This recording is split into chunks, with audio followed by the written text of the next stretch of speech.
Assalamualaikum warahmatullahi wabarakatuh. Alhamdulillahirrabbilalamin. Wassalatu wassalamu ala asyrofil anbiya'i wal mursalin wa ala alihi washabihi ajmain, amma ba'du. Pada kesempatan kali ini, saya Riantri Afrianto dan rekan saya Raidar Trisakita dari kelompok 5 akan membahas sebuah materi tentang Islam sebagai way of life. Yang pokok pembahasannya yaitu yang pertama, pengertian, tujuan, dan fungsi. Yang kedua, sumber ajaran Islam. Yang ketiga, ruang lingkup ajaran Islam. Yang keempat, karakteristik ajaran Islam. Baik, langsung saja ke materinya. Pengertian Islam. Islam adalah agama yang diturunkan kepada Nabi Muhammad SAW sebagai Nabi dan Rasul terakhir untuk menjadi pedoman hidup seluruh manusia hingga akhir zaman. Pengertian Islam secara harfiah artinya damai, selamat, tunduk, dan bersih. Kata Islam terbentuk dari 3 huruf, yaitu Shin, Lam, Mim, yang bermakna dasar selamat. Ditinjau dari segi bahasanya yang dikaitkan dengan asal katanya, Islam memiliki beberapa pengertian. Di antaranya adalah berasal dari Islam, yang berarti damai, berasal dari kata aslama, yang berarti menyerah, berasal dari kata salim, yang berarti bersih dan suci, berasal dari salam, yang berarti selamat dan sejahtera. Adapun pengertian Islam menurut istilah dalam kurung itu ditinjau dari sisi subjek manusia terhadap dinul Islam. Islam adalah ketundukan seorang hamba kepada wahyu ilahi yang diturunkan kepada para nabi dan rasul, khususnya Muhammad SAW, guna dijadikan pedoman hidup dan juga sebagai hukum atau aturan Allah Subhanahu wa Ta'ala yang dapat membimbing umat manusia ke jalan yang lurus menuju kebahagiaan dunia dan akhirat. Tujuan Islam untuk mewujudkan kemaslahatan dan menghindarkan kerusakan dan bahaya dari seorang hamba, baik dulu, sekarang, dan zaman yang akan datang nanti, sehingga akan tercapailah kebahagiaan yang hakiki dimanapun berada. Menurut konsep Islam, Allah Subhanahu wa Ta'ala menurunkan agama Islam sebagai agama yang sempurna kepada utusannya yang terakhir, yaitu kepada Nabi Muhammad SAW. Fungsi Islam di antaranya yaitu sebagai pembimbing dalam hidup, penolong dalam kesukaran, penentram batin, dan pengendali moral. Sumber ajaran Islam.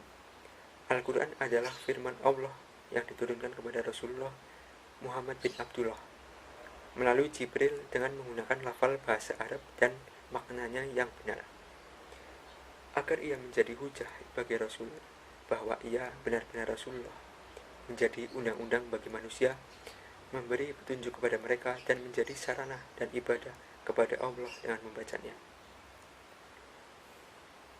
Selanjutnya, Al-Quran juga berfungsi sebagai hakim dan atau wasit yang mengatur jalannya kehidupan manusia agar berjalan lurus.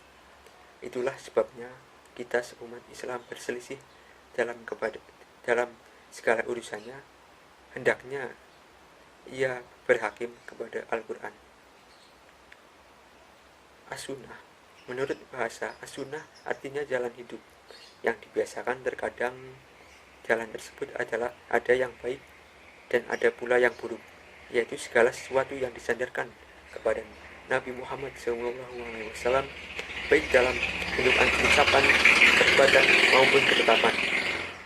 Pengertian ini didasarkan pada pandangan mereka terhadap Nabi sebagai suri tauladan yang baik bagi manusia.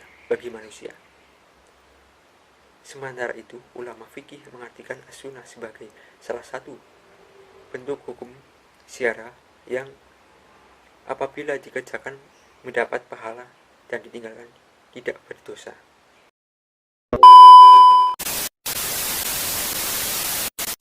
Hubungan manusia dengan Allah ini dapat dikatakan sebagai hubungan antara makhluk dengan Kholiknya, atau hubungan antara yang diciptakan dengan penciptanya. Bentuk hubungan ini dapat dilihat dari firman Allah Subhanahu wa taala dalam surat Az-Zariyat ayat 56 yang artinya, "Dan tidaklah aku ciptakan jin dan manusia terkecuali untuk mengabdi kepadaku." Dari ayat di atas dapatlah dipastikan manusia diciptakan hanyalah berbakti kepada Allah untuk memberi petunjuk kepada manusia mengenai cara-cara mengabdi yang diperintahkan oleh Allah Subhanahu wa taala, maka ia mengutus nabi-nabi untuk menjelaskan tentang masalah pengabdian itu. Selanjutnya, hubungan manusia dengan manusia. Manusia sebagai makhluk sosial sudah jarang tentu hidup bersama dengan anggota lainnya. Ia bisa mempengaruhi dan bisa juga dipengaruhi. Antara lain berupa suruhan atau anjuran agar sesama manusia saling hidup tolong-menolong. Manusia yang mampu harus menolong yang miskin, yang kuat harus menolong yang lemah, dan yang pandai memberikan pelajaran kepada yang bodoh, dan seterusnya, baik diminta maupun atau tidak, selama yang diberi pertolongan itu mau menerimanya. Firman Allah Subhanahu wa taala dalam surat Al-Maidah ayat 2 yang artinya, "Dan tolong menolonglah kamu dalam mengerjakan kebaikan dan takwa, dan janganlah tolong menolong dalam berbuat dosa dan pelanggaran." Ayat tersebut menjelaskan bahwa sebagaimana Allah telah menciptakan alam semesta ini dengan hak atau dengan tujuan tertentu yang sudah pasti, maka manusia pun sebagai salah satu makhluknya juga diciptakan dengan tujuan yang hak pula, yaitu untuk beribadah kepada Allah Subhanahu wa taala. Selanjutnya, hubungan manusia dengan alam. Allah menjadikan manusia sebagai khalifah. Artinya itu penguasa alam. Manusia perlu mengeksploitir alam ini agar dapat bermanfaat bagi manusia sendiri. Alam yang dimaksud adalah alam yang universal, yang meliputi tumbuhan, tanah, laut, air, angin, angkasa, dan lain sebagainya. Semua hal yang berkaitan dengan alam telah diatur garis-garis besarnya oleh agama Islam. Namun hanya sebagian besar kaum muslimin yang tidak atau belum mengetahui karena kekurangan dalam bidang ilmu pengetahuan. Selanjutnya, karakteristik agama Islam. Karakteristik agama Islam itu antara lain ada 5, yaitu yang pertama, Islam datang dari sisi Allah Subhanahu wa taala, dan sesungguhnya Allah lebih mengetahui apa yang menjadi maslahat atau kebaikan bagi hamba-hambanya. Kemudian yang kedua, Islam menjelaskan awal kejadian manusia dan akhir kehidupannya, serta tujuan ia diciptakan. Selanjutnya yang ketiga, yaitu Islam adalah agama fitrah. Islam tidak akan pernah bertentangan dengan fitrah dan akal manusia. Yang keempat, Islam adalah ilmu syar'i. Ilmu adalah kewajiban bagi setiap muslim dan muslimah, dan ilmu mengangkat derajat orang-orang yang memilikinya ke derajat yang paling tinggi. Kemudian yang terakhir adalah Allah Azza wa Jalla menjamin kebahagiaan, kemuliaan, dan kemenangan bagi orang-orang yang berpegang teguh kepada Islam dan menetapkannya dalam kehidupan, baik bagi perorangan maupun masyarakat. Allah Azza wa Jalla berfirman, "Dan Allah telah menjanjikan kepada orang-orang yang beriman di antaramu dan mengerjakan amal-amal soleh bahwa Dia sungguh-sungguh akan menjadikan mereka berkuasa di bumi, sebagaimanapun Dia telah menjadikan orang-orang sebelum mereka berkuasa, dan sungguh Dia akan meneguhkan bagi mereka agama yang telah diridhoinya untuk mereka, dan Dia benar-benar akan menukar keadaan mereka setelah mereka berada dalam ketakutan menjadi aman sentosa. Mereka tetap beribadah kepadaku dengan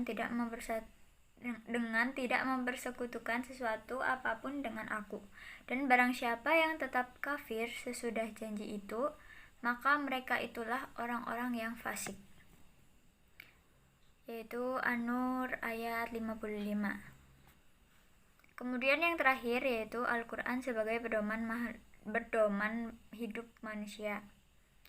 Al-Quran merupakan pedoman sekaligus menjadi dasar hukum bagi manusia dalam mencapai kebahagiaan di dunia dan di akhirat.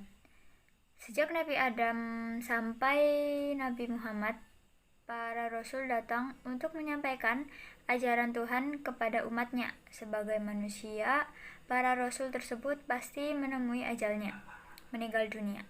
Sepeninggal rasul, kehidupan umat manusia pasti akan kacau tanpa pegangan atau pedoman.